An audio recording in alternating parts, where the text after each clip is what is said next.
या मोठ्या धक्क्यानं मातोश्री पुन्हा एकदा हादरणार हे मात्र नक्की.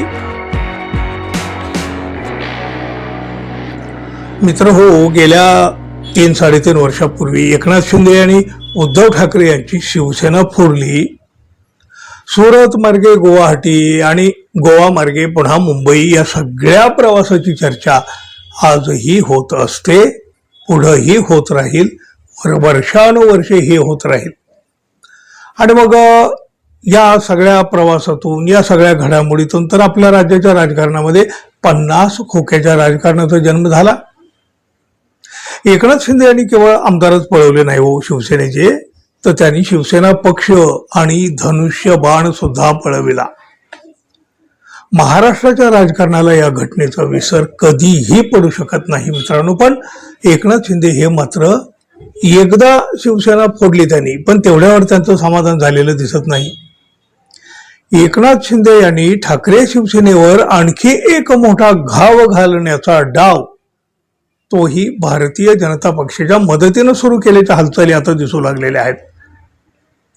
उद्धव ठाकरे शिवसेनेचे अर्धे खासदार आता एकनाथ शिंदे यांच्या संपर्कामध्ये असल्याची मोठी चर्चा सुरू झाली आहे. खर तर या चर्चेनं राजकारणामध्ये खूप मोठी अशी एक खळबळ सुद्धा उडू लागलेली आहे.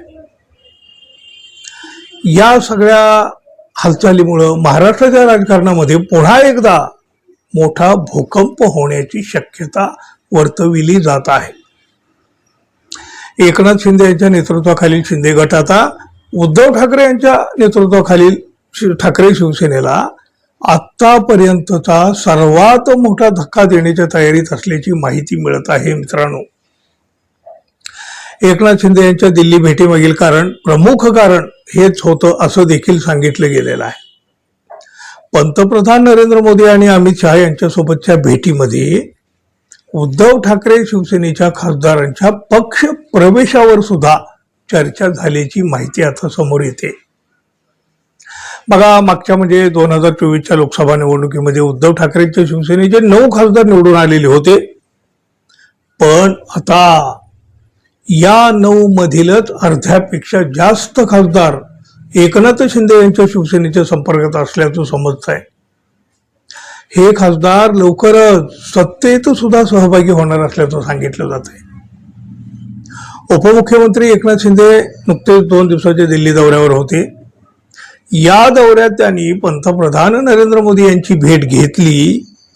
या अत्यंत महत्वाच्या भेटीमध्ये एकनाथ शिंदे यांनी आपल्या संपर्कात असलेल्या उद्धव ठाकरे शिवसेनेच्या खासदारांच्या बाबत पंतप्रधान नरेंद्र मोदी यांना सविस्तर माहिती सुद्धा दिली आहे, अशी माहिती आता राजकीय सूत्राच्या हवाल्यानं दिली जाऊ लागली आहे. एकनाथ शिंदे यांच्या दिल्ली दौऱ्यात केवळ राजकीय चर्चाच नाही झाली, तर या खासदाराच्या प्रवेशासाठी लागणाऱ्या तांत्रिक आणि कायदेशीर प्रक्रियेवरही बोलणं झाल्याची एक माहिती आहे, ती सूत्रांना दिलेली आहे. एकनाथ शिंदे गटाचे नेते उदय सामंत हे सुद्धा या दिल्ली दौऱ्यामध्ये सहभागी होते. उद्धव ठाकरे शिवसेनेचे जे खासदार संपर्कात आहेत असं सांगितलं जातं, ते शिंदे गटामध्ये प्रवेश करण्यासाठी सकारात्मक सुद्धा आहेत, अशी माहिती सुद्धा दिली जाते. योग्य वेळ साधून हा मोठा राजकीय बदल घडवून आणला जाण्याची दाट शक्यता आहे.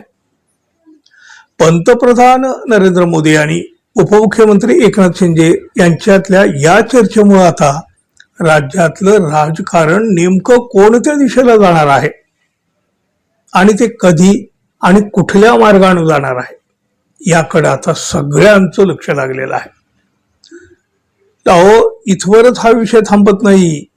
लवकरच या खासदाराचा अधिकृत प्रवेश पक्ष प्रवेश सोहळा देखील पार पाडू शकतो असं संकेत देखील आता मिळत आहेत. म्हणजे काहीतरी घडणार हे नक्की, अशा प्रकारचं चित्र गेल्या 2 दिवसापासून अगदी ठळकपणे दिसायला लागलेलं आहे.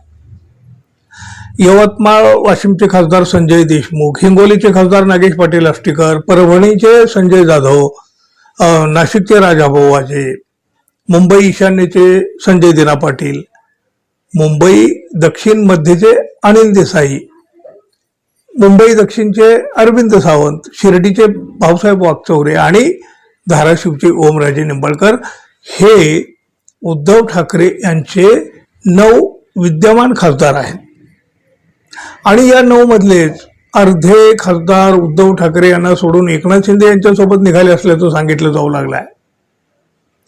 अर्थात हे सगळं भाजपच्या मदतीनं सुरू आहे. खरं तर हे वेगळं सांगायची तशी आवश्यकताही नसते म्हणा,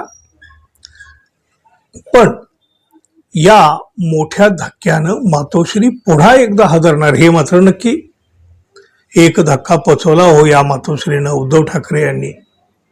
आता हा दुसरा धक्का देण्याचा प्रयत्न, डाव, कारस्थान जे काही, फोडाफोडीच्या आणि पळवापळीच्या राजकारणाला महाराष्ट्र वैतागून गेलेला आहे. पण बघा, तरी सुद्धा आपल्या राज्याचं राजकारण मात्र अनैतिक मार्गावरून अगदी सुसाट सुटलेला आहे, बेफाम सुटलेला आहे.